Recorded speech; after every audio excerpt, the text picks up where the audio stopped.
आप सब बच्चों को एक सूचना बताया जा रहा है और आज 23 मार्च है ना। तो भारत सरकार का तुगलकी फरमान जारी हुआ है कि आप सब बच्चों का विद्यालय फिर बंद किया जा रहा है क्योंकि कोरोना बढ़ रहा है।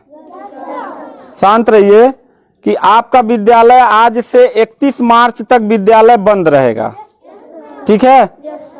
और आप सब लोगों को बताना चाहेंगे कि यही काम पिछले साल भी हुआ था कि एक हफ्ते के लिए लॉकडाउन किया जाएगा जब आपका एनुअल एग्जाम चल रहा था, और तब से लेके पूरा साल जो था वो विद्यालय बंद हो गया, जिससे आपकी पढ़ाई बहुत ज्यादा नुकसान हुआ।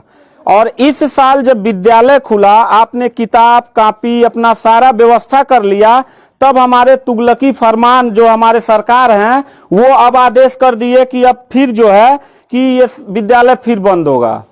माननीय योगी आदित्यनाथ महाराज जी, मैं आपसे पूछना चाहता हूं कि आप बच्चों के भविष्य के साथ और जो प्राइवेट अध्यापक विद्यालय में पढ़ा के अपनी रोजी रोटी कमा खा रहे हैं, उनके पेट पे लात क्यों मार रहे हैं? इन बच्चों के भविष्य के साथ खिलवाड़ क्यों कर रहे हैं? ठीक है, कोरोना अगर बढ़ रहा है, विद्यालय बंद था, पूरे साल में किसी एक अध्यापक ने, किसी एक प्रबंधक ने कभी भी विद्यालय खोलने के लिए कोई धरना प्रदर्शन नहीं किया और हम लोगों ने पूरा सपोर्ट किया। लेकिन बीच में अगर कोरोना फैल रहा है तो मैं आपसे पूछना चाहूंगा कि जब गोरखपुर महोत्सव आप करा रहे थे तब कोरोना फैल नहीं रहा था। जब आप आके यहाँ पे इलाहाबाद के प्रयागराज में कुंभ का मेला लगवा रहे थे तब कोरोना नहीं फैल रहा था, जहां पे करोड़ों लोग स्नान करने गए। और अभी हरिद्वार में महाकुंभ का आयोजन आप करवा रहे हैं तब कोरोना नहीं फैल रहा है। बिहार में चुनाव हो रहा है तब कोरोना नहीं फैल रहा है। और विद्यालय जो बच्चों का सबसे देश की रीढ़ की हड्डी होते हैं, जिनकी बुनियादी शिक्षा, प्रारंभिक शिक्षा आप बिल्कुल बर्बाद कर दिए हैं पिछले 2 साल से, और अब जाके फिर लॉकडाउन आप लगा रहे हैं।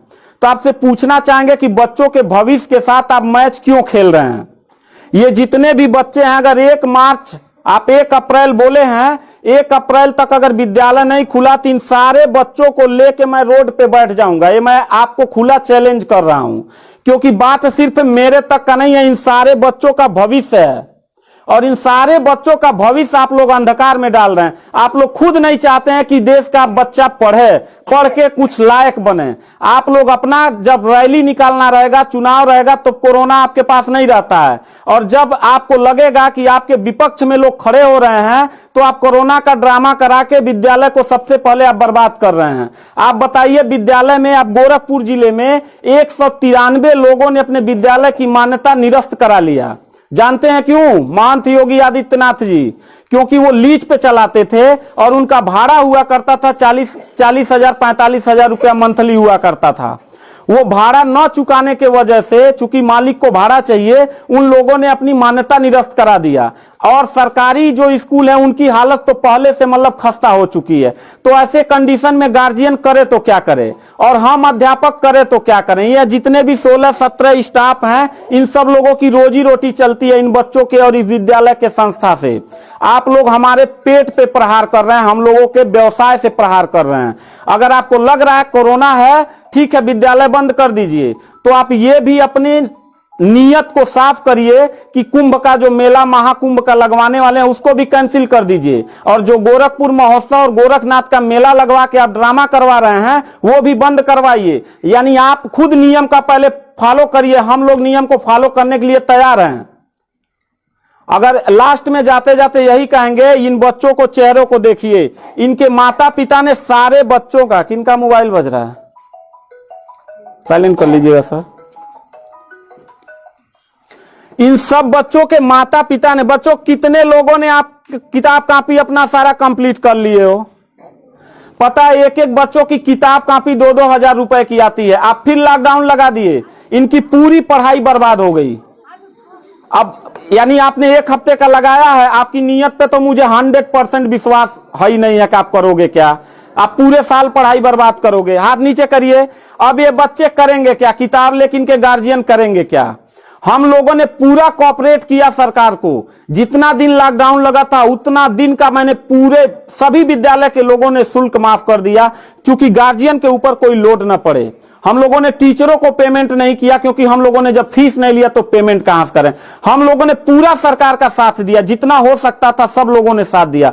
लेकिन अब इतनी कंडीशन होने के बाद, विद्यालय खुलने के बाद आप लोग विद्यालय बंद कर रहे हैं, ये बहुत ही गलत कर रहे हैं। और आपका पॉलिटिकल जो फंडामेंटल जिस पे आप चल रहे हैं कि जिन नियतों पे आपका बर्बाद होने वाला है, मैं लिख के आपको दे दूंगा कि अगर फिर से 1 अप्रैल के बाद, ठीक है, अगर 1 हफ्ते के रोकने के बाद कोरोना भाग जाता तो मतलब 1 हफ्ता आप बंद कर लीजिए, बिल्कुल हम लोग 1 हफ्ता नहीं पढ़ाई कराएंगे। लेकिन अगर फिर साल भर का ड्रामा आपने किया तो निश्चित तौर पे याद रखिएगा कि तानाशाही उतना ही अच्छा लगता है जितना तानाशाह के अंत होने का समय ज्यादा दूर हो, और आपका समय बिल्कुल नजदीक आ गया है। तो मैं उम्मीद करता हूं कि आप ये काम बिल्कुल मत करिएगा। 1 अप्रैल के बाद अगर विद्यालय फिर से आप बढ़ाएंगे तो इन सब चेहरों को देख लीजिए, और इनके गार्जियन को लेके, अपने पूरे स्टाफ को लेके, जिले से लेके मैं प्रदेश लेवल तक धरने पे बैठूंगा। इस बात को याद रखिएगा, क्योंकि सवाल यहां सिर्फ मेरे रोजगार का नहीं है, मेरे जितने सहपाठी और जितने मेरे कर्मचारी लोग हैं और इन बच्चों के पढ़ाई का भविष्य का सवाल है। तो मैं इन बच्चों को लेकर धरने पे बैठ जाऊंगा, और जरूरत पड़ा तो असंवैधानिक भी हो जाऊंगा। इसी के साथ मैं सरकार से रिक्वेस्ट करूंगा कि अगर 1 हफ्ता में बंद करने से कोरोना भाग जाता है तो हम सब लोग आपके साथ हैं। अगर नहीं भागता है तो 1 अप्रैल से छोड़ दीजिए। हम लोगों को कोरोना होगा, मरेंगे, क्या करेंगे वो हम लोगों की रिस्पांसिबिलिटी है। आपको इतना चिंता करने की जरूरत नहीं है, क्योंकि कोरोना में लॉकडाउन लगाने के बाद खाना हम ही लोग पहुंचाएंगे, लोगों के आने जाने की व्यवस्था हम ही लोग करेंगे, उनके दवा दारू की व्यवस्था हम ही लोग करेंगे। आप सिर्फ ड्रामा करेंगे, सिर्फ थरिया पिटवाएंगे और मोमबत्ती जलवाएंगे, इससे ज्यादा तो आपकी कुछ औकात है ही नहीं है। तो मैं उम्मीद करता हूं कि 1 अप्रैल के बाद आप विद्यालय खोल दीजिएगा। इन बच्चों के भविष्य के साथ आप लोग खिलवाड़ मत करिएगा।